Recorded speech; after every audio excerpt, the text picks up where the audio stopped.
Praise the Lord. मेरी तरफ से आप सबको सलाम और मैं फिर से आप सबको वेलकम करता हूं अपने प्रोग्राम में जिसका नाम है सच में से सच को पहचानो। और फिर से खुदा का बड़ा ही फजल है कि हमारे दरमियान हमारे पास्टर जी पास्टर जॉन इकबाल गिल जी मौजूद हैं। जैम सिकी सबको जैम सिकी जी। और जैसे कि आप जानते हैं हर रोज़ हम एक नए सवाल के साथ यहाँ पे आते हैं ताकि हम पास्टर जी से सवाल करें और वो हमें बाइबल में से बताएं कि बाइबल की रोशनी में खुदा का कलाम उस सवाल के बारे में क्या कहता है और वो हम सीखते हैं। और आप सब लोगों के सवालात हमें मिलते हैं। इस चीज़ के लिए हम आपकी बड़ी शुक्रगुजारी करते हैं कि आप बड़े ही वफादार लोग हैं और वफादार सुनने वाले हैं। और हमें बड़ी खुशी होती है आपकी फीडबैक लेके और बड़ी अच्छी बात है कि आप खुदा में बढ़ रहे हैं। और जैसे कि आज का हमारा सवाल है वो मैं पास्टर जी से अभी पूछूंगा।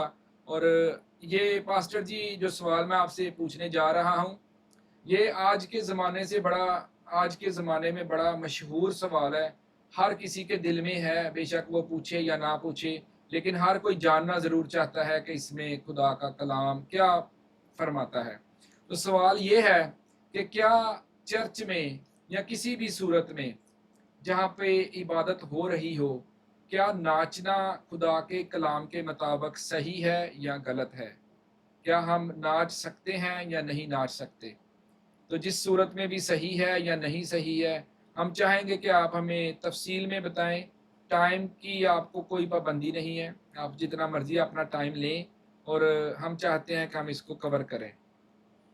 जी, ज़रूर। जैसे मैंने पिछली बार भी बताया था, ये सवाल इन दिनों में लोग किसी रंजिश के कारण भी कर रहे हैं, कुछ सीखने के कारण कर रहे हैं। जी, तो मैंने जैसे पहले बताया था, हमारे इस प्रोग्राम का शुरू करने का जो मकसद है वो किसी को भी टारगेट करना, किसी को भी निशाना बनाना, या किसी को नीचा दिखाना, या किसी को अज्ञानी साबित करना नहीं है।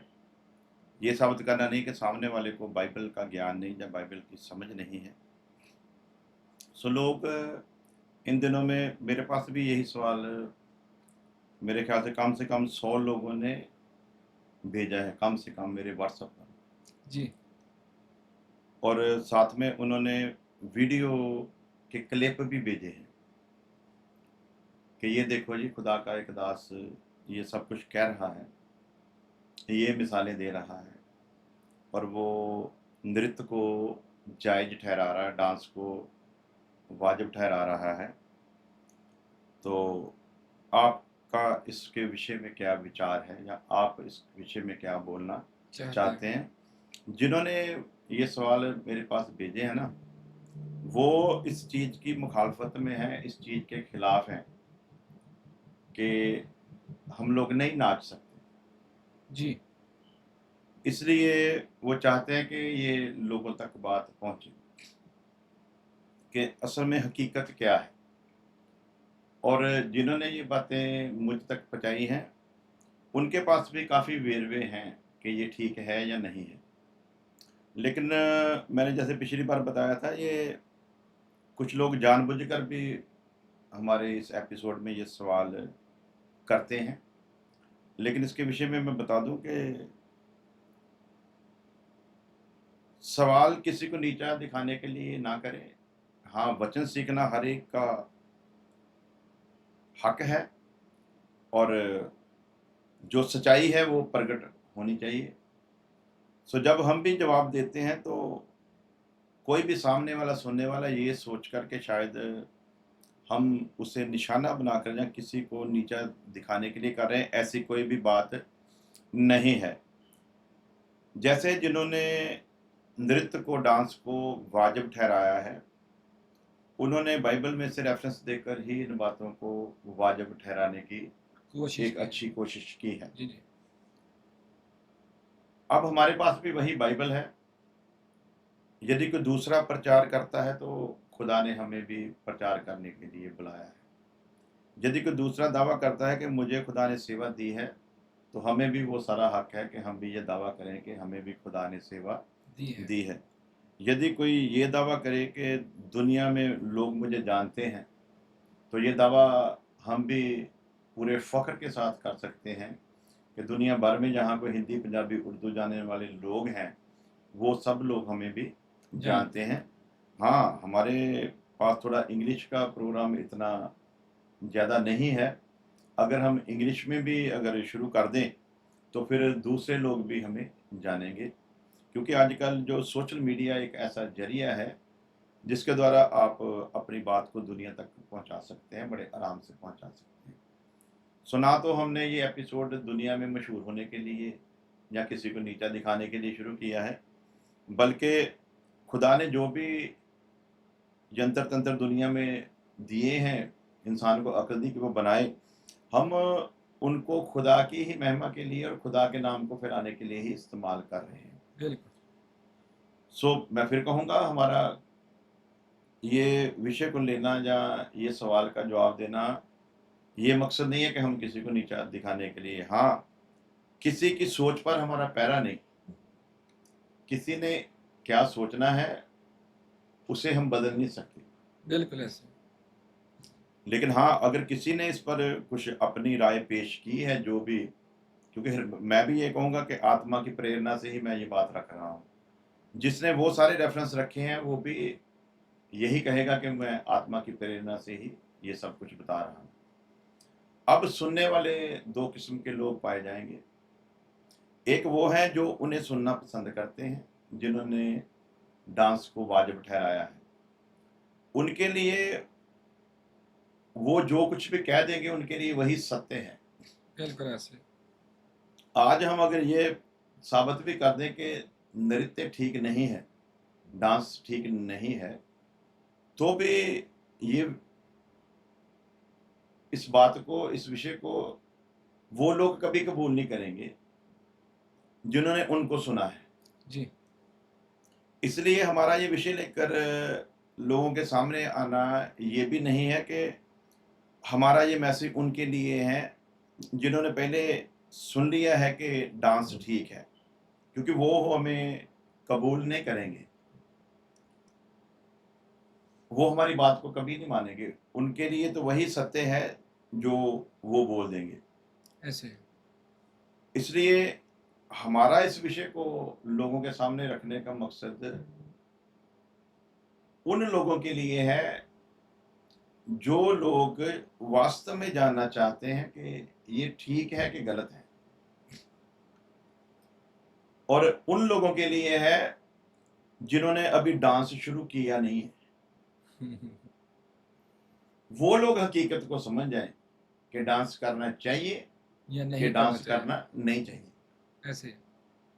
तो उसके लिए मैंने अपने आईपैड पर कुछ वर्सें रखी हैं, कुछ ऐसे सबूत पेश करूँगा मैं, जिनकी शाया मिलेगी। कुछ सीधे तौर पर भी लिखा होगा, कुछ एक दृष्टांत के रूप में, एक पहेली के रूप में भी लिखा होगा। इनडायरेक्टली। वो सारी बातें हम रखेंगे। अब सुनेंगे दोनों लोग ही, बिल्कुल ऐसे। जो डांस को पसंद करते हैं वो भी, जो डांस को नहीं पसंद करते वो भी। हम तो जो खुदा का रूह हमें समझाएगा, सिखाएगा, हम लोगों के सामने रख देंगे। अब मानना या ना मानना, हम किसी के ऊपर ये सारे पंजाबी के थोप नहीं सकते ਅਸੀਂ। किसी के ऊपर ज़बरदस्ती नहीं डाल सकते, नहीं यही जो मैं कह रहा हूँ यही सच है, आपको यही मानना पड़ेगा। जो डांस के हक में है, दुनिया ने उनको भी सुन लिया है। ऐसे है। जो डांस के हक में नहीं है, वो भी सुन लेंगे। अभी सुन लेंगे ये पॉडकास्ट के बाद। अब फैसला उन्होंने लेना है कि कौन-सी बात कहाँ तक आत्मिक जीवन में फिट बैठती है। सबसे पहले तो यहीं से शुरू करेंगे कि हमें वचन में नई सृष्टि बताया गया है, इसको न्यू क्रिएशन। न्यू क्रिएशन जी। हमें नया नियम दिया गया है, नई मखलूक। हमें नया जन्म दिया गया है। जी। जब कुछ नया होता है ना, इसका मतलब है पुराने में कुछ था जिसे सुधार करने की जरूरत थी। पुराने में कुछ था जिसे सुधार करने की जरूरत थी, हाँ जी, इसलिए नए को बनाया गया। बिल्कुल ऐसे। मिसाल के तौर पर अभी टेस्ला की कारें आ रही हैं, इलेक्ट्रॉनिक कारें आ रही हैं, तो जैसे जैसे वो मार्केट में आती हैं वैसे वैसे जैसे जैसे चलती हैं, फिर चलकर पता चलता है इनमें ये सुधार करने की जरूरत है, ये सुधार करने की जरूरत है, ये सुधार करने, वैसे वैसे वो सुधार करते जाते हैं। बिल्कुल ऐसे। उसी तरह वचन भी बताता है कि खुदा ने हमारे पुरखों से अलग अलग समय में अलग अलग तरीके से बात बातें की। की। ठीक है, तो अब लिखा है कि इस लास्ट आखिरी समय में उसने प्रभु यीशु मसीह के द्वारा हमसे बात की है। अब यीशु मसीह ने कहा कि मैं रद्द करने नहीं बल्कि पूरा करने आया, मैं शरीयत को रद्द करने नहीं, बल्कि पूरा बल्कि पूरा करने करने आया। आया हूं। तो जो कह रहा है कि मैं पूरा करने आया हूं, आज हम उसी को अपना आइडल मान के चलेंगे जैसे पहले कर रहे हैं। तो जिसने कहा कि मैं पूरा करने आया हूं, वो क्या कहता है, वो इस विषय में क्या बातें करता है, वो भी सीखेंगे। पहले तो हम ओल्ड टेस्टमेंट में जो डांस के विषय में बाइबल बताती है उस पर विचार करेंगे। कुछ लोग कह देते हैं कि ये अगर नए की बात आप कर रहे हो तो पुराना नियम क्यों रखा गया बाइबल में, अगर नए के साथ ही चलना था। जी, वो पुराना इसीलिए रखा गया है ताकि पुराने में जहां जहां जिन जिन लोगों ने जैसी जैसी गलती की है उनको वैसी वैसी सजा मिली है। पुराना इसलिए साथ में रखा गया कि हम वो गलती को ना दोहराएं, ऐसे। पहली बात। दूसरा, पुराना इसलिए रखा गया है कि जिन्होंने धर्म के मार्ग को चुना और परमेश्वर की इच्छा के अनुसार जीवन चलने का फैसला लिया, उन पर खुदा कैसे मेहरबान रहा। तो वो हमारे लिए एक नक्शे की तरह है। असली बिल्डिंग अब शुरू हुई है। तो जब बिल्डिंग बननी शुरू हो गई है तो नक्शा साथ चाहिए, लेकिन जब बिल्डिंग बन जाएगी फिर नक्शे की जरूरत नहीं रहती। ऐसे। ठीक है, क्योंकि उसके आधार पर जैसा मूसा को बोला था कि जैसा तुझे दिखाया गया ना पहाड़ पर, बिल्कुल वैसा बनाना। अब कई कई जगह ऐसी होती है जहाँ पर नक्शा रखते हैं, ज्यादातर तो जो घर बनाते हैं ना वो हमारे इंडिया में तो नक्शा रखते हैं, लेकिन यहाँ पर लोग संभाल के रखते हैं।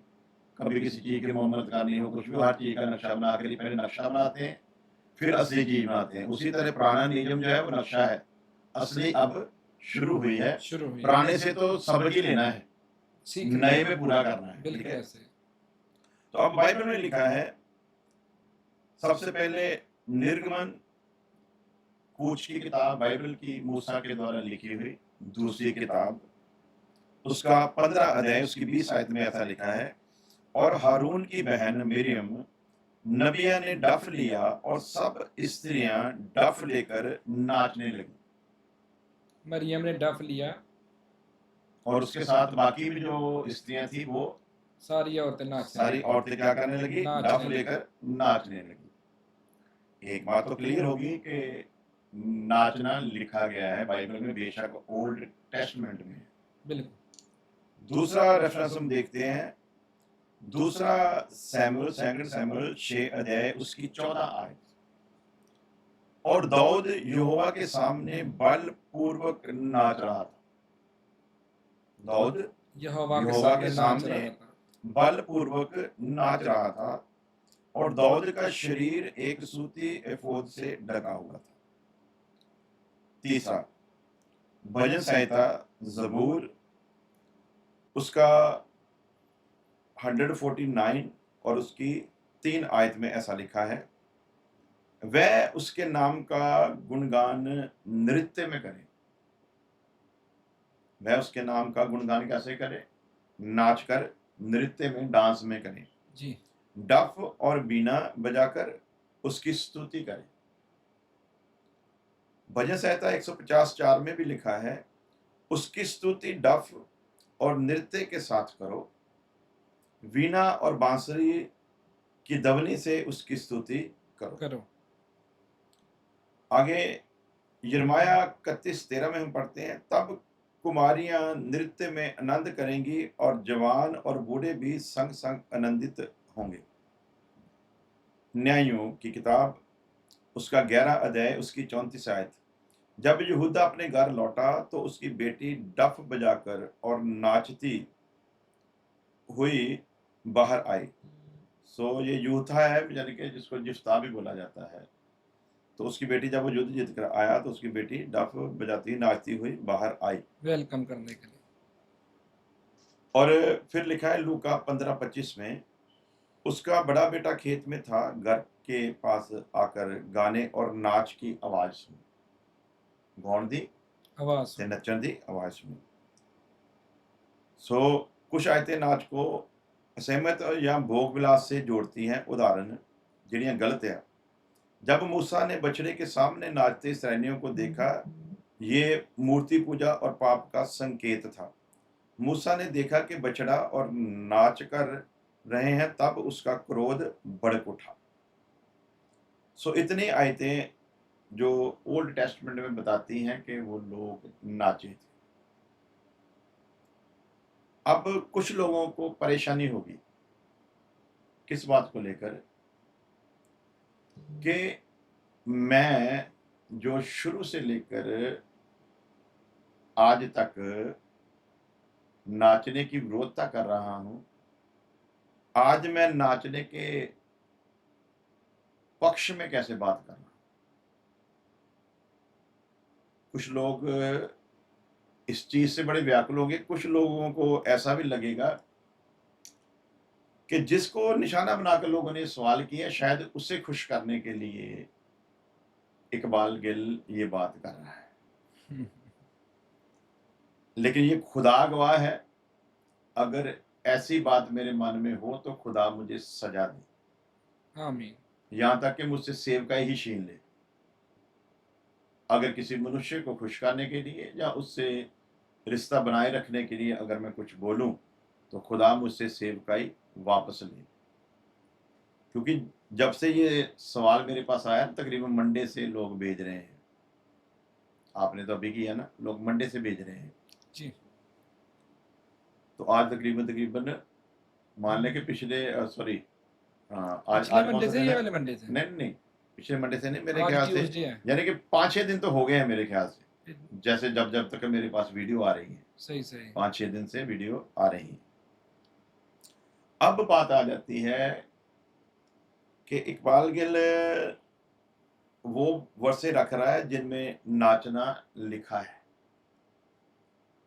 कल मैं इन वर्षों पर फिर दोबारा विचार कर रहा था, क्योंकि मैं उन लोगों में से नहीं हूं कि अगर कुछ गलत कह दिया तो फिर उस गलत पर भी अड़ जाना है।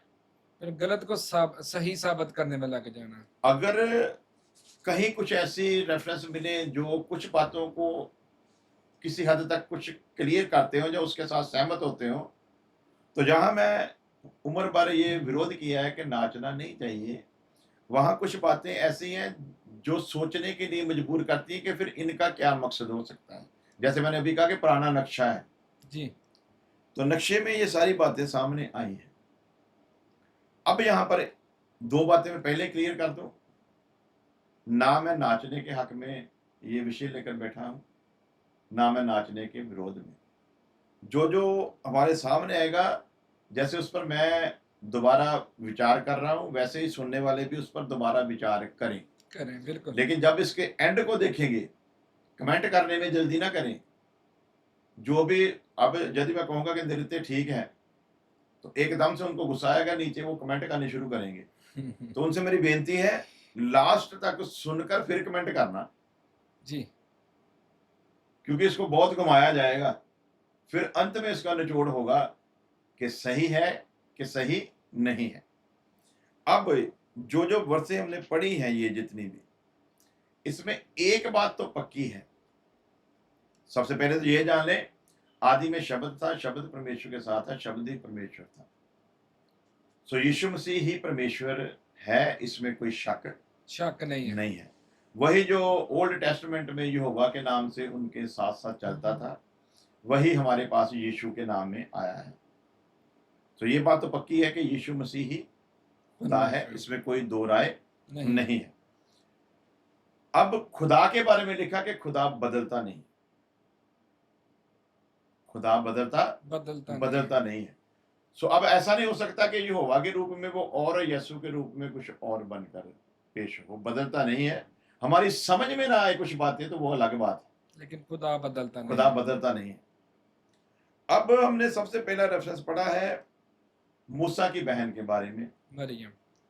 कि वो डफ लेकर अपने सारे जो लोग स्त्रियां थी उनके साथ डफ लेकर वो भी सारे डफ बजा रहे थे और नाच रहे थे। इससे नजरें फेरी नहीं जा सकती कि नाच रहे थे, साफ साफ ही लिखा कि नाच रहे थे। बिल्कुल बिल्कुल साफ साफ लिखा है। अब यहां पर जो कल मेरे मन में सवाल आया वो ये है कि अगर नाचना परमेश्वर की नजर में गलत है, अगर नाचना परमेश्वर की नजर में गलत है, है। तो वहां पर तो पूरी जलन दिखाता था ना। अभी तो अनुग्रह के युग में, फजल के युग में थोड़ा नरम है, धीमा हो गया थोड़ा। मौका दे रहा है बचने का, लेकिन वहां पर तो तुरंत फैसला करता था। अब इतनी बड़ी मुसीबत से निकाल कर लाया, पहले मिस्र की गुलामी से, अब समुद्र में से निकाल कर जब लाया, तो समुद्र से निकलते ही ये लोगों ने ये सब कुछ शुरू किया है। बेशक इनके पास एक कारण था कि इनके सामने खुदा ने एक बहुत बड़ा मौजजा किया है और इनको पूरी तरह से फ्री कर दिया। जिस कौम का इनके ऊपर खौफ था, उस खौफ के कारण ये लोग बहुत बेदिल हो गए थे। उस कौम को ही खुदा ने समुद्र में डुबोकर मार दिया और उसी समुद्र में से इनको निकाल कर लेकर आया सूखी भूमि से। अब इनके पास ये एक नाचने और गाने का, जश्न मनाने का, उत्सव मनाने का, आनंद करने का एक कारण है, अच्छा वक्त है। अच्छा वक्त है। अब ये भी नहीं हो सकता खुदा इनके इस फीलिंग के साथ सहमत हो गया, हम्म। क्योंकि खुदा खुदा ही है, वो हमारी समझ के साथ कभी सहमत वो होता। इमोशंस के साथ बदलता नहीं है। बिल्कुल बिल्कुल। सो अब यहाँ पर किसी को सजा नहीं मिली। अब मैं जो डांस का विरोध करता आ रहा हूँ, मुझे इस पर थोड़ी देर विचार जरूर करना चाहिए कि यहाँ पर खुदा ने इनके ऊपर कोई सजा नहीं लेकर आया। ऐसे है। अगली बात, जब शमूएल के बारे में हमने पढ़ा दूसरा सेकंड शमूएल उसका 6 की 14 में, और दाऊद यहोवा के सामने बलपूर्वक नाच रहा था। बलपूर्वक क्या है? मतलब पूरे, मतलब पूरी जान पूरी से। जान दे नाल नच रहा। ठीक हो गया। यानी कि उन्हें कोई मतलब नहीं सीगा भी मैं हुण बादशाह हां। तो दाऊद खुदा के सामने पूरी जान के साथ हाँ जी, हाँ नाच जी। रहा किहदे था। सामने नच रहा सी? खुदा के सामने। इसलिए ਆਪਾਂ ਇਹ ਨਹੀਂ ਕਹਿ ਸਕਦੇ ਵੀ ਉਹ ਉੱਥੇ खुदा ਦੀ हजूरी नहीं सी। साफ साफ लिखा है खुदा के सामने नाच रहा था। ठीक है। तो यहाँ पर ये नहीं हम कह सकते वहां पर खुदा की हजूरी नहीं थी, क्योंकि वचन में साफ लिखा है कि वो यहोवा के सामने जी। बलपूर्वक नाच नाच रहा रहा था। था। यहाँ पर भी हम देखते हैं कि दाऊद के ऊपर कोई सजा नहीं है। बिल्कुल।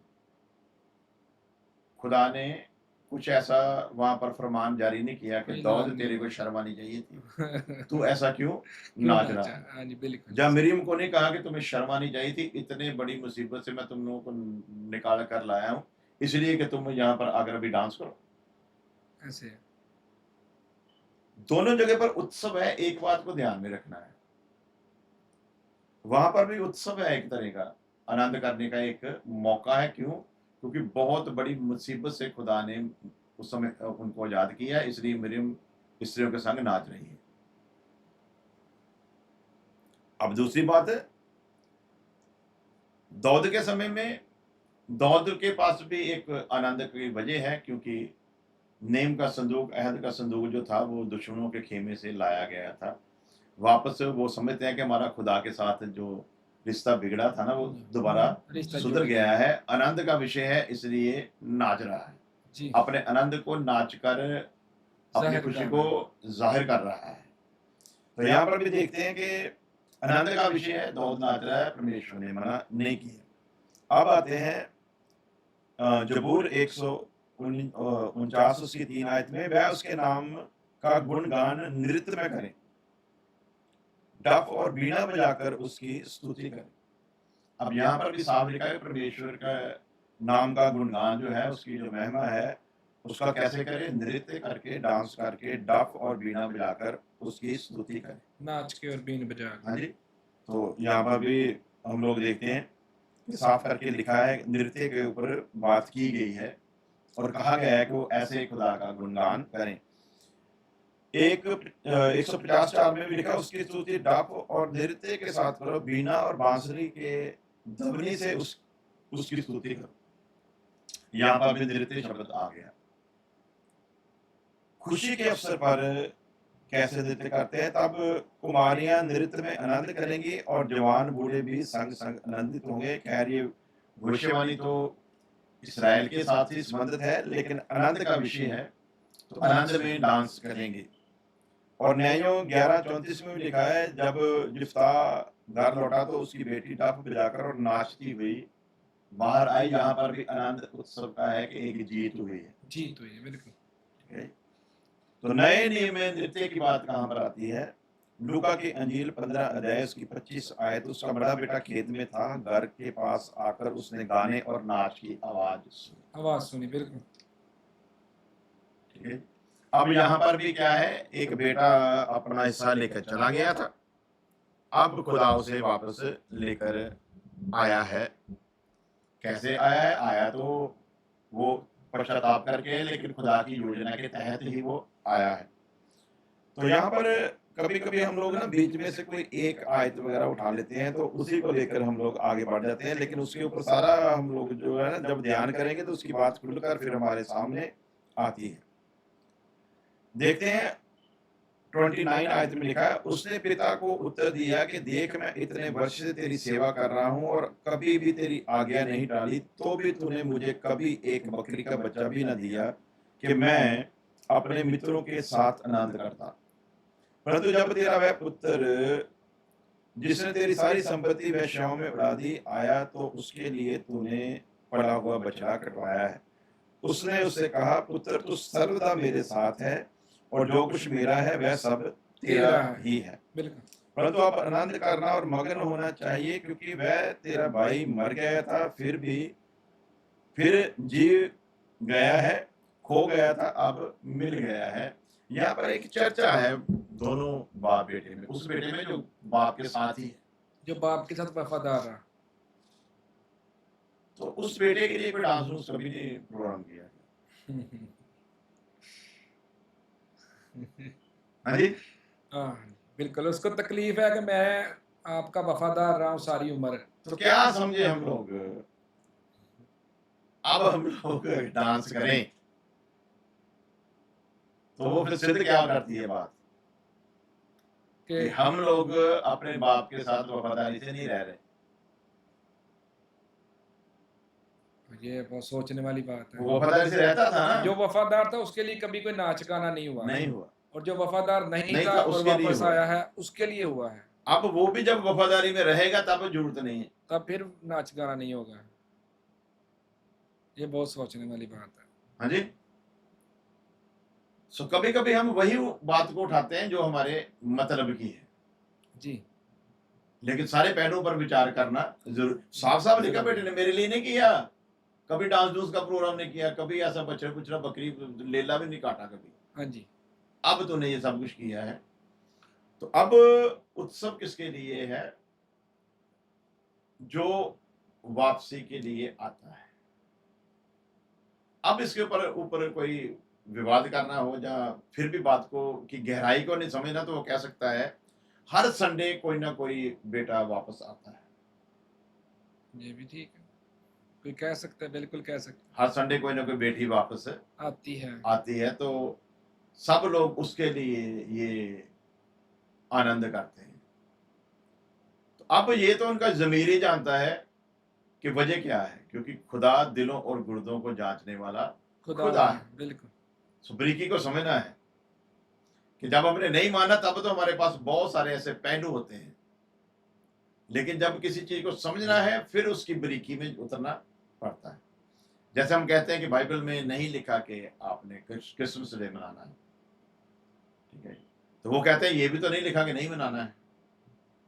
विवाद की बात है ना, ऐसे है। ये भी तो नहीं लिखा है, लेकिन उसी वचन में ये लिखा है कि जो बातें हमारे साथ संबंध रखती है ना निजात के, खुदा ने वो सारी बातें बाइबल में लिख कर दी जिनका हमारी निजात के साथ कोई लेना देना नहीं, वो नहीं लिख कर दी। तो इसका मतलब फिर अगर क्रिसमस डे को मनाना हमारी निजात के साथ संबंध नहीं रखता, तो वो अपने जिस्म के लिए हुआ। तो वो सीधी सीधी बात है कि क्योंकि जब खुदा ने लिख कर नहीं देता फिर व्यवस्था सार 29 में लिखा है कि गुप्त बातें तो जो हमारे परमेश्वर की हैं, लेकिन जो जाहिर की गई वो हमारी औलाद की नहीं, ताकि हम उसे पूरा करें। तो जी, अब यदि खुदा ने ज़ाहिर करना होता कि क्रिसमस डे को मनाना ज़रूरी है, तो खुदा ज़रूर ज़ाहिर कर देता और हुक्म देता कि इसे करना है, मनाया लेकिन हुक्म जाए। नहीं दिया। हमने आगे पीछे वचन को कर लिया है, अपनी अकल से मना रहे हैं, तो खुदा कहता कुछ नहीं है,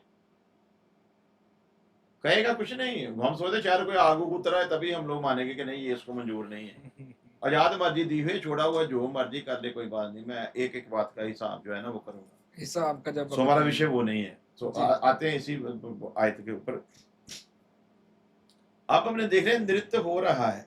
नृत्य की बातें हुई हैं, डांस की बातें हुई हैं, नाच की बातें हुई हैं, गाने की बातें हुई हैं, डप बजाने की बातें हुई हैं। हुई हैं। और यदि परमेश्वर बदलता नहीं, और यदि परमेश्वर के विधान में, उसकी व्यवस्था, उसकी शरीयत में नाचना पाप है,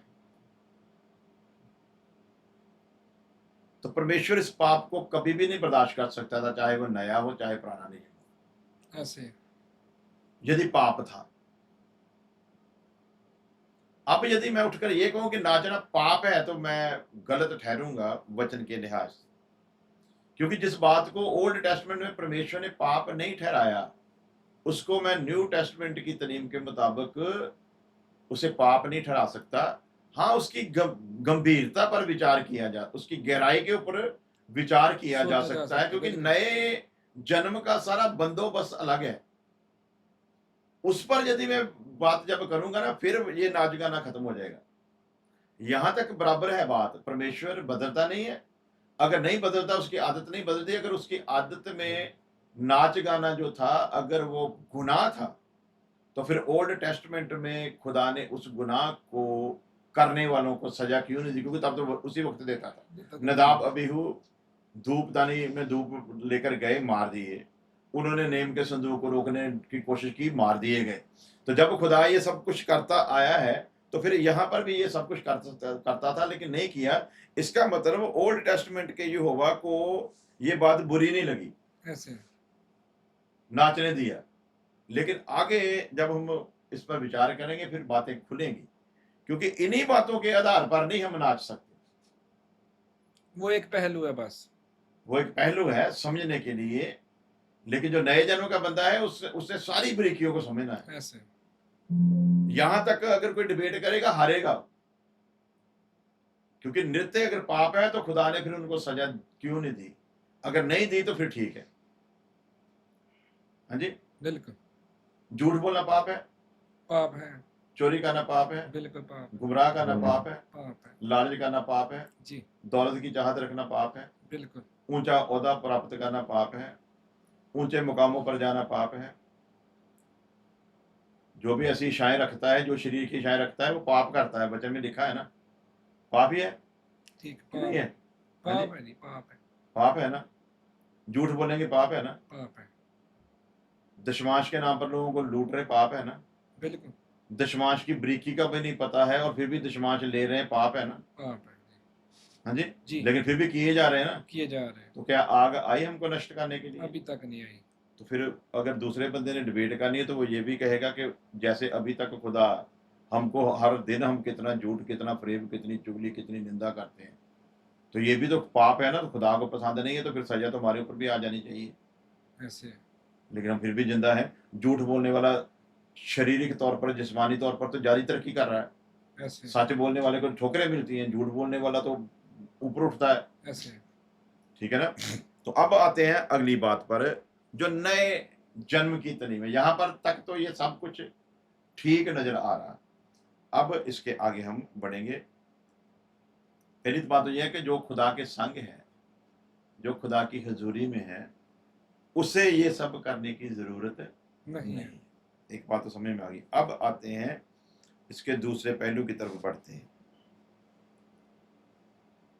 कि नए जन्म का प्रबंध क्या है। क्योंकि जब हमने बताना है ना, फिर सारा कुछ बराबर करके बताना है, फिर लोगों के ऊपर छोड़ना है कि खुदा उनकी बुद्धि को खोले और वो उन बातों को समझ सके। अब यहाँ पर लिखा है नए नियम में। नया नियम और पुराना नियम नया इसीलिए है कि नए का सारा प्रबंध ही अलग है। ये खून से खरीदे हुए लोगों का एक समूह है। समूह क्या होता है? समूह यानी कि लोग, मतलब बहुत लोग जो हैं उनका एक, जब जब बहुत लोग होते हैं उसको समूह कहा जाता है। एक इकट्ठ है, ठीक है, यूनिटी है। एक यूनिटी है, ठीक है।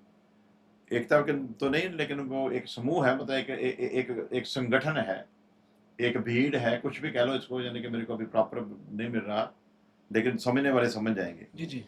सो यूहन्ना की अंजील 4 अध्याय उसकी 23 आयत में अब हम देखते हैं इन सारी बातों का जवाब यीशु मसीह ने दिया। चलें उस पे गौर करते हैं। भक्ति वो लोग कर रहे थे, इसमें कोई दो राय नहीं। जितने भी हमने डांस के संबंध में जितने भी हमने वेरवे देखे हैं, वो लोग उन्होंने किया है, खुदा ने भी उनको कुछ बुरा भला नहीं कहा, ये सब कुछ वहां तक तो ठीक है। लेकिन साथ साथ में हम क्या देख रहे हैं भला, कि ठीक है लेकिन कुछ है ऐसा जिसको अब यीशु मसीह क्लियर कर रहा है। अब जो इस गंभीरता को समझेगा उसको फिर विचार करना पड़ेगा। अब ये नहीं कि मैंने कह दिया तो मेरी पीठ लग जाएगी। यदि तो हम वाकई खुदा के हुक्म, क्योंकि लिखा वचन में जो मेरे हुक्म पर खड़ा वही मेरा शागिर्द है। वही मेरा शिगिर्द है, बिल्कुल ऐसा। अब मैं अपने घमंड को लेकर नहीं बैठ सकता कि नहीं अब मैंने जो बोल दिया बोल दिया। विचार तो करना ही पड़ेगा, नहीं तो सजा तो फिर आएगी। आज नहीं तो थोड़ी देर बाद आएगी, लेकिन सजा मिलेगी। सो देखते हैं वचन में क्या लिखा है। यूहन्ना की अंजील 4 अध्याय उसकी 23 आयत में, आत्मा और सच्चाई से की जाने वाली आराधना का अर्थ 4:23 में लिखा है। फर्क क्या है आत्मा और सच्चाई में की जाने वाली आराधना और दौड़ के नाच कर आराधना करने में क्या फर्क है? फर्क की है।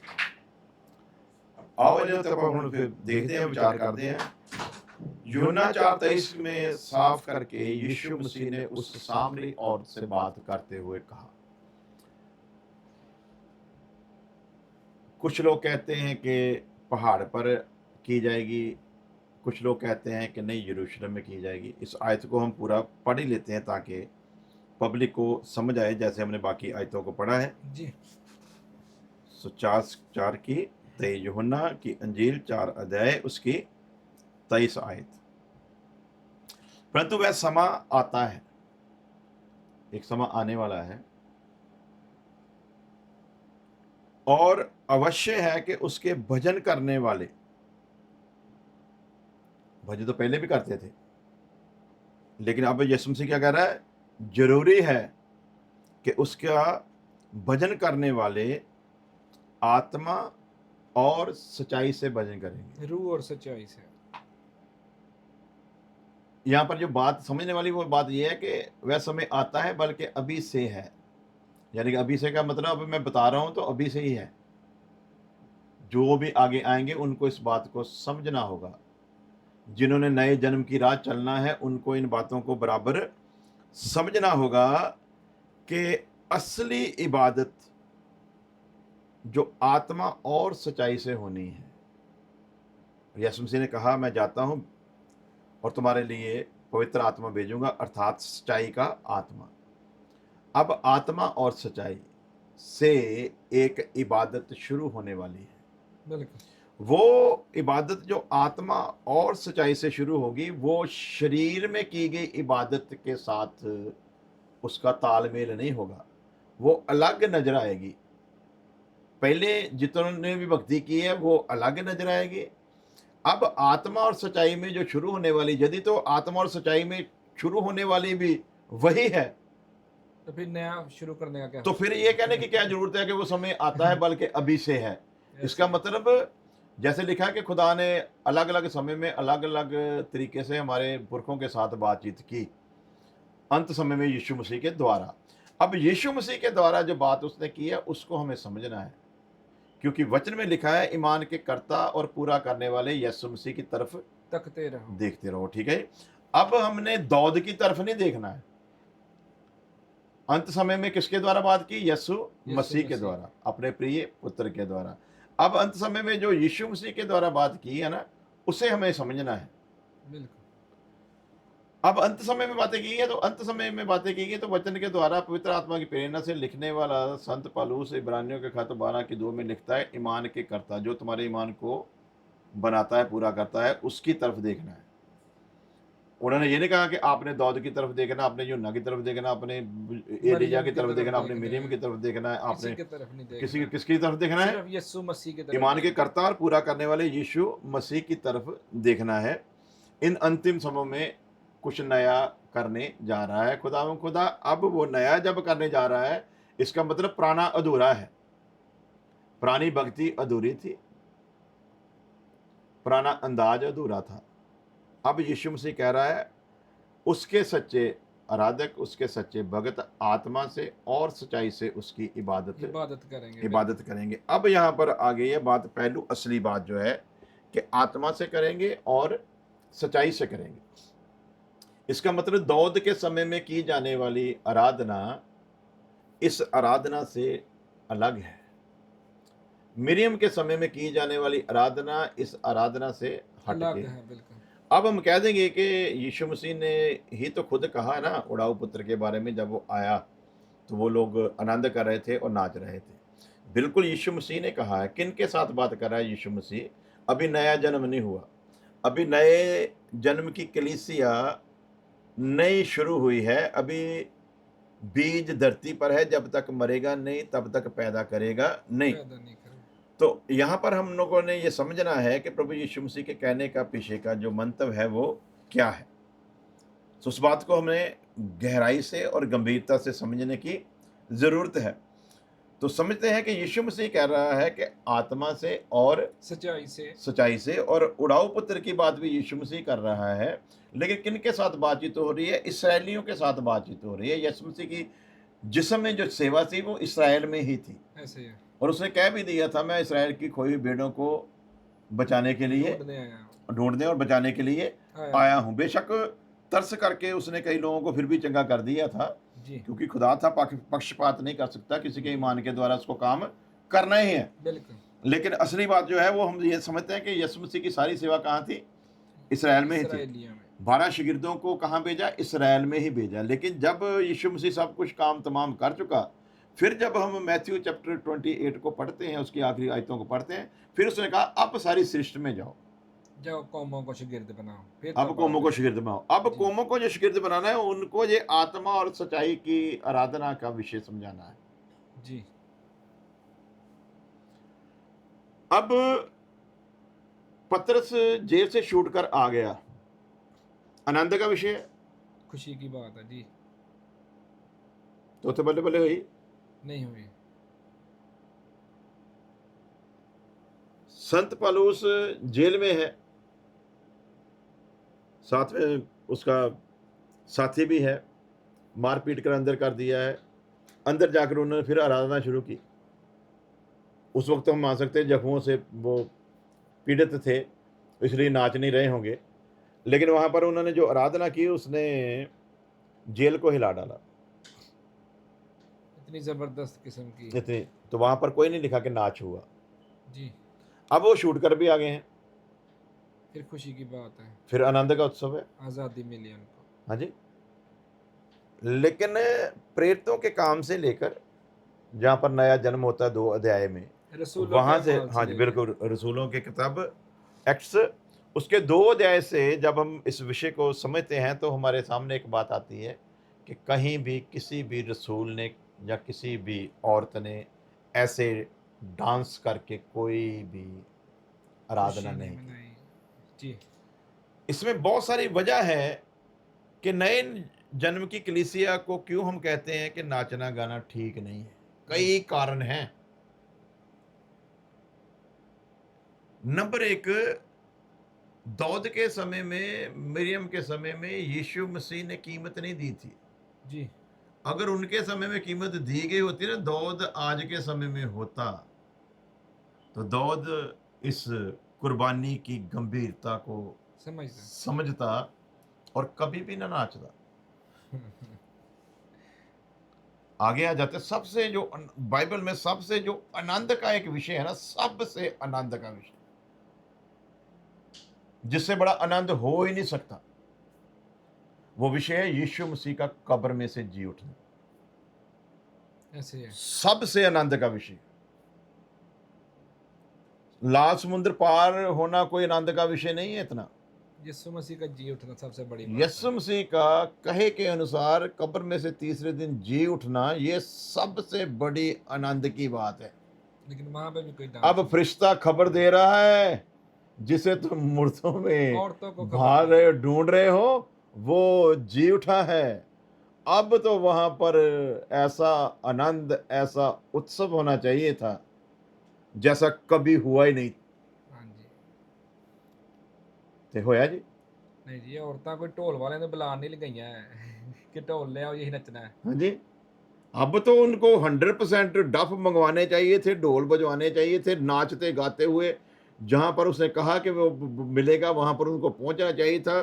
फिर शागिर्दों को ये खुशखबरी जब बताई गई थी, तब तो वहां पर ढोल धमाके, मैं क्या पंजाबी च कह रही मतलब हिल जानी चाहिए सी इसराइल पूरा। सब तो वड्डी गल है, कोई छोटी गल नहीं है। बहुत बड़ी बात वहाँ पे हुई है और बहुत खुशी की बात है, लेकिन कोई ऐसी चीज़ हमें नज़र नहीं आती जहाँ पे उन्होंने बिल्कुल कोई अपनी खुशी नाच के दिखाई हो। बिल्कुल बिल्कुल, कुछ भी नहीं है ऐसा। अब जिन्होंने नहीं ना माना, इस पर भी वो कई बातें खड़ी कर सकते हैं कि उस वक्त खौफ का समय था, उस वक्त बड़ी उधर इसराइल का एक माहौल बड़ा गमगीन, बड़ा खराब था। और फिर उन्होंने वो फैला दी थी बात कि उसके शागिर्द उठाकर उसको ले गए हैं, तो लोगों ने डरते हुए ऐसा जो है वो कोई आनंद नहीं किया होगा।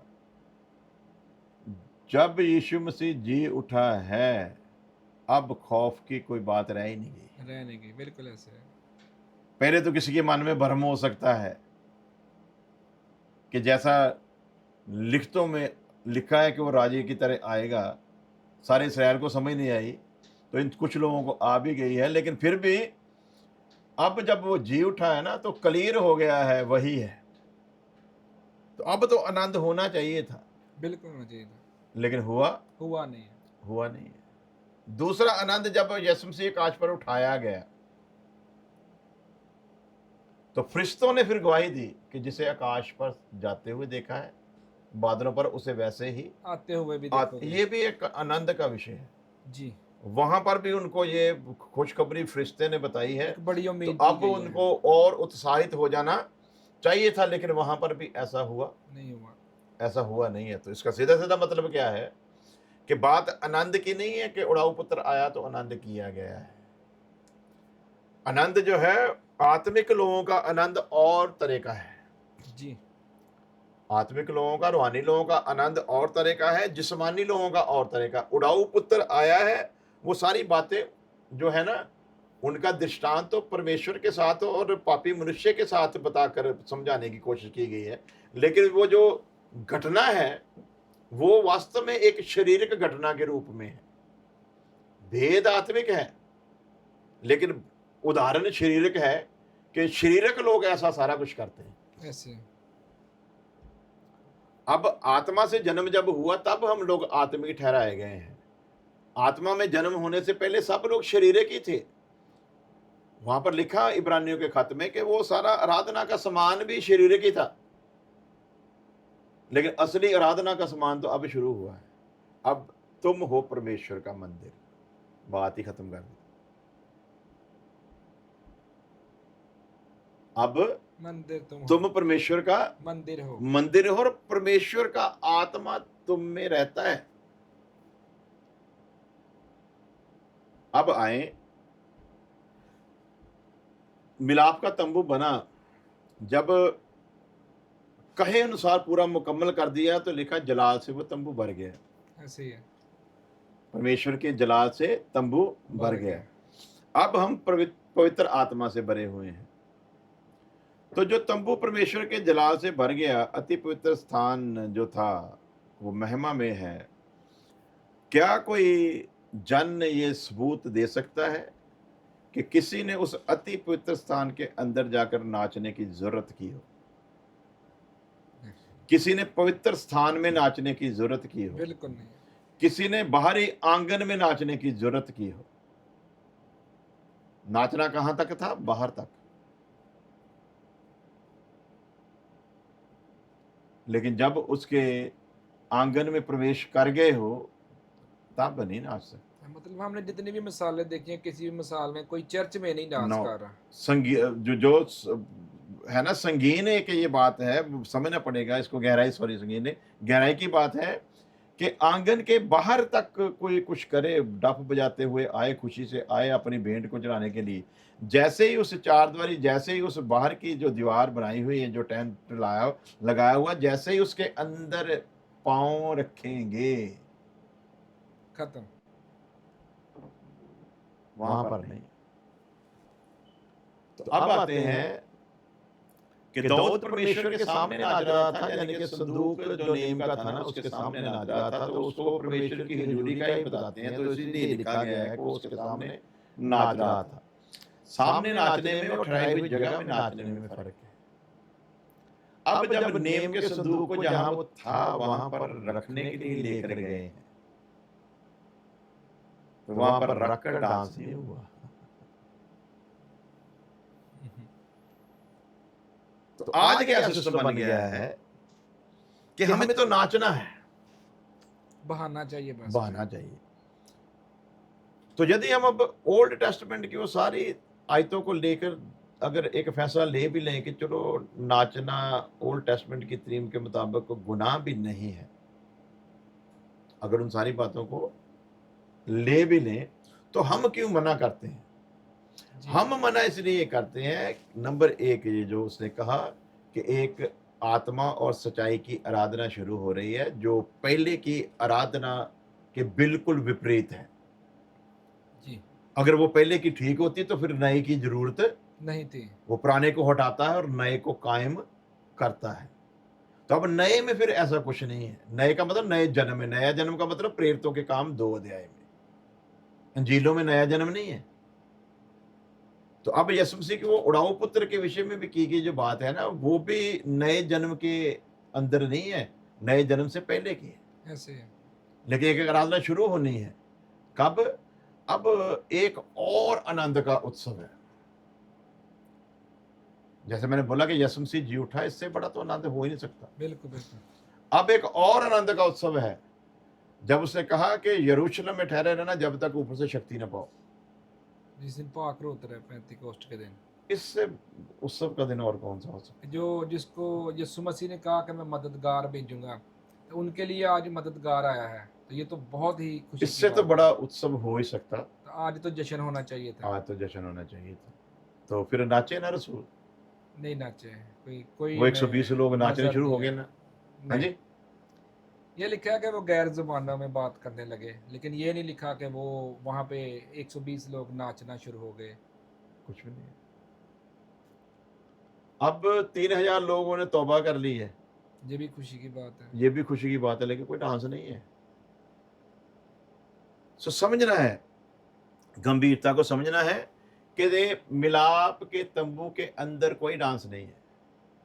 मिलाप के तंबू के बाहर खुशियां मनाओ, जितनी मर्जी अपनी शादियां करो, उसमें डांस करो, ठीक है। अब अगली बात, किसी ने मेरे को एक और वीडियो भेजी, उसमें एक एग्जांपल दी गई है कि यहूदी लोग डांस करते हैं। तो क्या नए जन्म की कलीसिया अब इतनी गई गुजरी है कि वो अपनी तुलना किससे करेगी? यहूदियों के साथ। जो अभी तक भी कबूल किए हुए नहीं है। नए जन्म के बंदोबस्त में अभी भी वो कबूल किए हुए लोग नहीं है, अभी भी वो यीशु मसीह की सलीब के वैरी हैं। अब आज की डेट तक भी वो यीशु मसीह के दुश्मन हैं। तो क्या हम जो यीशु मसीह के आज की डेट तक दुश्मन बने हुए हैं वो नाच रहे हैं? क्योंकि उनको यीशु मसीह की गंभीरता का पता, पता नहीं है। जिस दिन पता चल गया वो कभी नहीं नाचेंगे। उस दिन घुटनों पे आ जाएंगे। जिस दिन पता चलेगा उस दिन घुटनों पर आएंगे, उस दिन नाचेंगे नहीं। नाचेंगे नहीं। सो इसलिए जब हमने किसी उदाहरण को, एग्जाम्पल को भी लेना है, उसकी बारीकी को, उस गंभीरता को समझना है और नए जन्म के सिस्टम के साथ जोड़कर समझना है कि नए जन्म का प्रबंध जो है वो हमें क्या सिखाता है। ऐसे है। अब आनंद में झूमना कोई बुरी बात नहीं है। जब हम लोग मसीह में आए थे, उससे पहले के जो लोग थे ना, जब कोई ज्यादा दिल को छूता भजन गाया जाता था ना, तो वो लोग झूमते थे, प्रभु जी तेरी स्तुति हो, हालेलुया। ये होता था डांस। जी, ये बात समझ गए? समझ गए। इसी में वो लोग मगन होते थे, इसी में अद्भुत काम होते थे, इसी में वो पवित्रता का जीवन भी जीते थे। लेकिन ऐसा कुछ होता? नहीं, लेकिन जो आजकल का जो डांस हम देखते हैं, मैं बता रहा जो हूं क्यों मुझे मना लगता करते है हैं। वो अब अलग आती है। आ रही बात, क्यों मना करते हैं। डांस बिल्कुल पाबंदी नहीं है, डांस में बिल्कुल पाबंदी नहीं है पाबंदी नहीं है। कि आप बिल्कुल डांस नहीं कर सकते, ऐसी कोई पाबंदी। नहीं है। लेकिन आत्मिक डांस में और शारीरिक डांस में फर्क है। अच्छा, जिस्मानी डांस में और रूहानी डांस में फ़र्क है। अब आप देखो कि जिनको मना किया गया था ना, वो लोग तो बच गए। जिनको नहीं मना किया गया था ना, जिनको ये बल मिला, उस रूहानी डांस की जो शक्लो सूरत है वो कितनी बिगाड़ दी गई है। इतनी बिगाड़ दी गई है कि शर्म आती है उसको देखते हुए भी। मैं आपको दिखाऊंगा कुछ, क्योंकि समय तो मेरे को पता ही ज्यादा लग रहा है, लेकिन नहीं, समय आप लें, हम चाहते हैं आप अपना वक्त लें ताकि ये जो वेद है ये बिल्कुल खुल के साफ साफ नज़र आ जाए और हम एक फैसले तक पहुंच जाएं हम्म, कि ये हम नाच सकते हैं या नहीं नाच सकते, और अगर नाच सकते हैं तो किस हद तक नाच सकते हैं, कैसे नाच सकते हैं।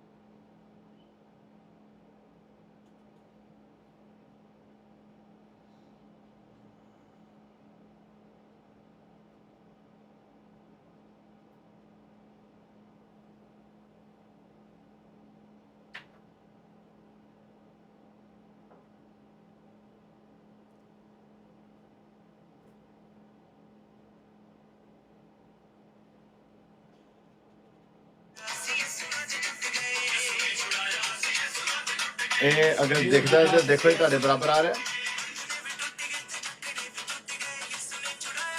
अब जो लोग डांस के हमायती हैं वो बताएं मेरे को, क्या ये आत्मिक डांस है?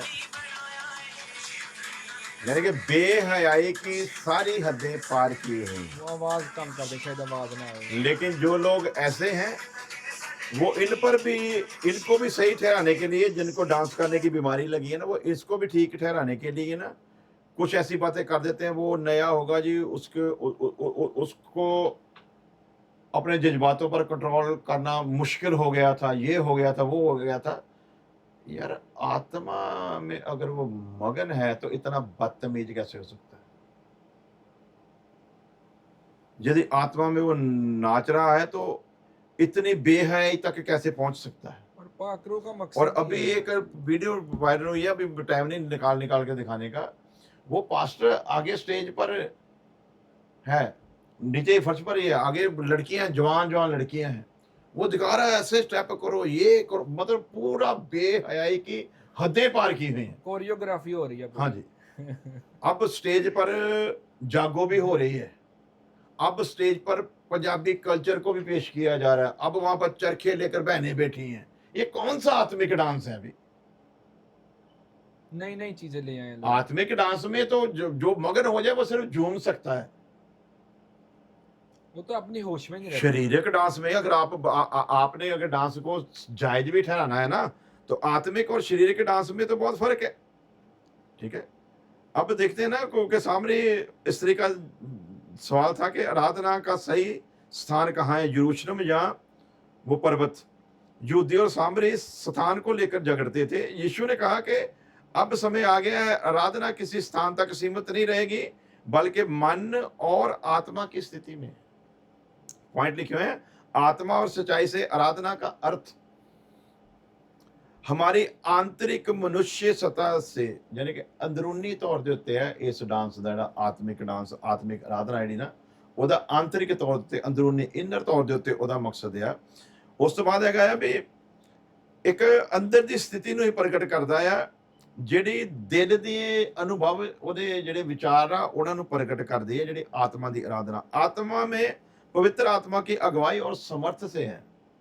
ਹੁਣ ਆ ਤੁਹਾਨੂੰ ਮੈਂ ਦਿਖਾਈ ਮੁੰਡੇ ਦੀ ਵੀਡੀਓ, ਤੇ ਇਹ ਕਿਹੜੀ ਆਤਮਾ ਇਹਨੂੰ ਕੰਟਰੋਲ ਕਰ ਰਹੀ ਹੋਵੇ? हाँ जी, पाखरूद नहीं है। धार्मिक कर्मकांड या केवल रस्म अदायगी नहीं है।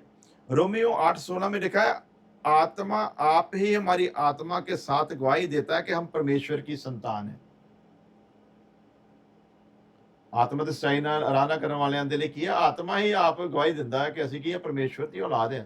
परमेश्वर दी अब संतान। परमेश्वर की औलाद में और आम दुनिया में फर्क तो नजर आना चाहिए। बिल्कुल आना चाहिए। अब बकिंगम पैलेस बादशाही घराना है, अब उनका परिवार लोगों की तरह जैसे लोग करते हैं वैसे नहीं कर सकता। नहीं कर सकता, बिल्कुल उनका हर सिस्टम, हर अंदाज अलग से है। ऐसे ही। अगर वो लोग नाचेंगे भी ना किसी उत्सव पर, तो उनका नाचना भी दुनिया के नाचने से अलग होता है। बिल्कुल ऐसे है। तो हमारा साडा बेड़ा ही गर्क है। फिर मरियम डफ बजाने लगी और साथ में स्त्रियां डांस करने लगी। यहां पर तो स्त्रियां पुरुष मिलकर डांस कर रहे हैं। ऐसे। फिर आत्मिक आराधना में ये सीटियां बजाने का क्या लॉजिक है जी? हाँ जी। आत्मिक आराधना में हुर्रे करने का क्या ये क्या? हाँ जी, अपनी नाकामियों को, कमियों को छुपाने के लिए कहां तक गिरेंगे हम लोग?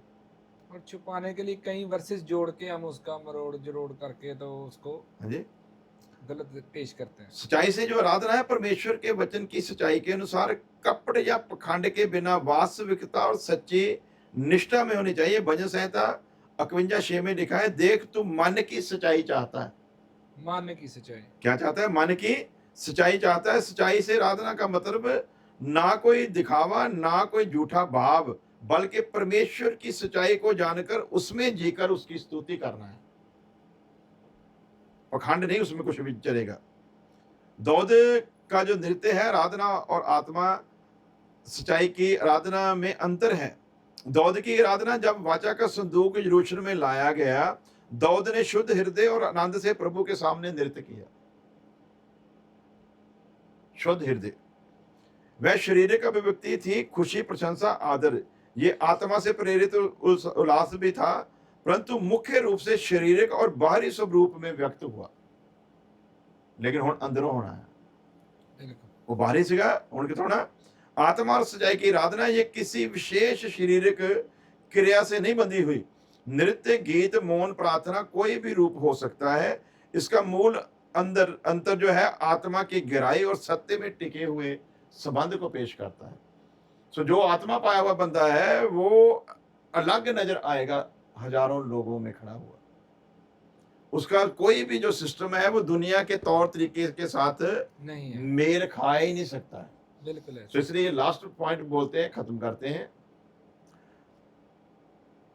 ओल्ड टेस्टमेंट में भी मिलाप के तंबू के तीनों हिस्सों में कहीं भी ये नृत्य नहीं हुआ। इसको आसान लफ्जों में चर्च भी बोल सकते हाँ हैं। जी, बिल्कुल। आज जो डांस होता है ना वो चर्च के अंदर हो रहा है। जी। दूसरी बात, अब वहां पर तो अति पवित्र स्थान मिलाप के तंबू का फाइनल हिस्सा था, लेकिन अब वो अति पवित्र स्थान हम खुद हम हैं। खुद हैं। हम परमेश्वर का मंदिर हैं। तो अब जब हम खुद परमेश्वर का मंदिर है तो आत्मा हमारे अंदर है। बिल्कुल जब आत्मा अंदर है तो खौफ कितना होना चाहिए परमेश्वर का, उसका उदाहरण मिलता है जब परमेश्वर पहाड़ के ऊपर उसका जलाल उतरा ना, तो पहाड़ आग से बल उठा। अभी उसके आत्मा का अंश ही उतरा है वहां पर, तो ये हालत है। अभी जलाल उतरा है सिर्फ। और लोग डर गए थे, बोलते हम ज्यादा देर यहाँ पर खड़े खुड़े होकर इसकी बातें वगैरह सुनना हमारे लिए बड़ा मुश्किल है भाई, मुश्किल है। तो बात करके हमको बता देना, हम वैसे ही इसलिए फिर वो करेंगे। मूसा को कहता है तो खुद ही जाया कर। अब वो जिसके भीतर से जलाल निकल कर आया था ना, वो पूरे का पूरा आपके अंदर है। पहले सिर्फ जलाल आया था, अभी जलाल डरते और वाला अंदर आ कांपते गया हुए है। उसकी हजूरी में आओ। जी। कैसे आओ? डरते और कांपते नाचते हुए नहीं, डरते हुए और कांपते हुए उसकी हजूरी में आओ। सर्वशक्तिमान यदि हमारे सामने यहाँ पर विराजमान हो, जैसे हम कहते हैं जहाँ 2 या 3 मेरे नाम में इकट्ठे होते मैं हाजिर हूँ। अब हमको ये पता है कि सर्वशक्तिमान यहाँ पर विराजमान है। जी। यदि तो आत्मिक रीति पर समझते हैं तो जरूरत हो सकती है जो कुछ पखंड किया जाता है वो किया जाए। बिल्कुल ऐसा ही है। और तो जैसे अब जिन्होंने जिस शख्स को लेकर ये सवाल हमारे तक पहुँचाया है ना, उस शख्स के बाकी शायद उन्होंने वो शॉर्ट्स देखे नहीं हैं। उसमें उसने तकरीबन इस बात को क्लियर कर दिया है कि आत्मा में की जाने वाली आराधना और आत्मा में किया जाने वाला डांस ये बेहयाई का डांस नहीं होता। उसने खुद भी किया है। इस बात को क्लियर कर दिया। अब लोग जो है ना वो हटेंगे तो नहीं, लोगों ने फिर सवाल करने हैं कि ये तो खुद पीछे के इनके डांस की अभी वो वीडियो लेकर आएंगे जो खुद वो कर रहे थे, उनके ऊपर किंतु परंतु करेंगे। लेकिन हमारे लिए इतना काफी है कि जो उन्होंने बाद में जो बातें कही है ना आत्मा से संबंधित, उन पर कोई किंतु परंतु नहीं है। उसमें उन्होंने क्लियर कर दिया है इस बात को खुद, जिनको लेकर लोगों ने हमारे पास सवाल उठाया है कि जो आत्मा में ये शारीरिक तौर पर नहीं हम लोग नाच सकते। उसने भी क्लियर कर मतलब दिया। उनकी बात सच्ची है, उनका अमल जैसा भी है वो हाँ। उनका और खुदा का मामला है, बिल्कुल, लेकिन बिल्कुल। उन्होंने जो बात कही वो सही है। जो बात कह दी ना अभी लास्ट में उन्होंने, वो बिल्कुल 100% मानने योग्य हैं। जी, अब उसको सुनकर भी अगर लोग फिर वही बेहयाई पर बने रहें, तो हमारे पास कोई ऐसा कानून नहीं है कि हम उनको मना कर सकें। ऐसे है। तो खुदा का शुक्र करते हैं, मेरे ख्याल से हमने काफ़ी बारीकी से सभी चीज़ों को बिल्कुल। समझा है और नाज़रीन, खुदा का फजल लोगों पर बने ताकि लोग इस बारीकी को समझ सकें। जी, मैं अपने नाज़रीन को ये कहना चाहूँगा कि जितनी हमने कोशिश की है, इस कोशिश में आप हम उम्मीद करते हैं कि आपने बहुत कुछ सीखा होगा। फिर भी जैसे पास्टर जी ने कहा कि हम कोई आप पे पाबंदी लगा नहीं सकते। आप नाचना चाहते हैं, आप अपनी मर्ज़ी से नाचें। आप नहीं नाचना चाहते, आप ना नाचें। बाकी खुदा के कलाम में से हमने आपको बड़ी ज़्यादा मिसालें दी हैं, और अगर आप वाक़ई ही खुदा के साथ चलने वाले हैं, तो हम उम्मीद करते हैं कि आप वो फ़ैसला लेंगे जो खुदा को पसंद आए और जो खुदा को खुश करने वाला हो। और एक बात मैं आपको अभी जाते-जाते ऐड करना चाहूँगा इस चीज़ में, कि हमारे जितने भी सवाल होते हैं उनमें हम बहुत ज़्यादा इन्फॉर्मेशन देते हैं, हम बाइबल में से आयात देते हैं, और हम ये भी जानते हैं कि साइकोलॉजिकली तौर पे इतना ज़्यादा याद रखना नामुमकिन है। तो हम आप सबसे रिक्वेस्ट करते हैं कि आप जितने भी जो भी सुनने वाले लोग हैं और सीखने वाले लोग हैं, जब भी आप हमारे प्रोग्राम को देखते हैं तो एक आप अपने पास नोटबुक और एक पेन लेके बैठें, ताकि जब हम जिस सवाल पे जो भी वर्सेस देते हैं वो आप लिख के रख लें, ताकि आने वाले दिनों में जब भी आपको किसी और को भी एक्सप्लेन करना पड़े तो आपके लिए आसानी पैदा हो। और मैं चाहूँगा कि मैं पास्टर जी के साथ हम मिलके दुआ करें इस आज विषय को समाप्ति करने पर मैं एक लास्ट पॉइंट जरूर बताना चाहूँगा कि क्या नृत्य जो डांस है आत्मा की आराधना नहीं है। इसके ऊपर 2-3 पॉइंट मैं छोड़ दिए थे, लेकिन मुझे लगता है हमारे पास समय है। समय बहुत है, आप सो बात जो करें। डांस है ना, या जो शरीर का हाव भाव अगर आत्मा की सच्चाई और परमेश्वर के प्रति गहरे प्रेम से उत्पन्न हो, तो वह भी आत्मा सच्चाई की आराधना का हिस्सा बन सकते हैं। लेकिन केवल नृत्य या शोर शराबा करने से आराधना आत्मा में नहीं मानी जाती, अगर उसमें सच्चा मन और सच्ची सच्चाई ना हो। इसमें लिखा है भजन संहिता 149:3 में, वह नृत्य करके उसका नाम की स्तुति करे, डांस करके। सो अब वो डांस कैसा होना चाहिए जब खुदा आपके सामने खड़ा हो, तो वो डांस कैसा होना चाहिए, इस पर गंभीरता में तो मैं जैसे बता रहा हूँ, पहले जो लोग थे ना वो मगन होकर सिर्फ झूमते थे। तो अब नृत्य में भी तो फर्क होना, आत्मा और सच्चाई के नृत्य में और शारीरिक के नृत्य में जमीन आसमान का फर्क होना जरूरी है। तो 2 पॉइंट है आखिरी में, अगर बाहरी हिसाब से सच्चे हृदय से हो वह आत्मा सच्चाई की आराधना, जैसे कि बाहर से भी उसकी सच्चाई प्रकट होनी चाहिए कि ये आत्मिक बंदा है, फिर वो आत्मा की आराधना मानी जाती है। अगर बाहरी क्रिया मात्र प्रदर्शन हो वह आत्मा की सच्चाई नहीं मानी जाती। तो आज जो सिस्टम चल रहा है, ये लोग बाहरी तौर पर सब कुछ दिखाने का यत्न में लगे हुए हैं, तो उससे मुंह नहीं फेरा जा सकता। ये सत्य है, किसी पर दोष नहीं, तो उसको सुधारने की जरूरत है। बिल्कुल। सो आइए दुआ करते हैं। प्यारे खुदावंद खुदा, तुझे धन्यवाद देते हैं तेरी आज की इस अच्छी खुदावंद खुदा दी हुई समझ के लिए। जो भी बातचीत की है खुदावंद, ये किसी के लिए ठोकर का नहीं बल्कि बरकत का और गंभीरता को समझने का कारण हो। हमारी प्रार्थना को सुन ले यीशु मसीह के नाम। आमीन। आमीन।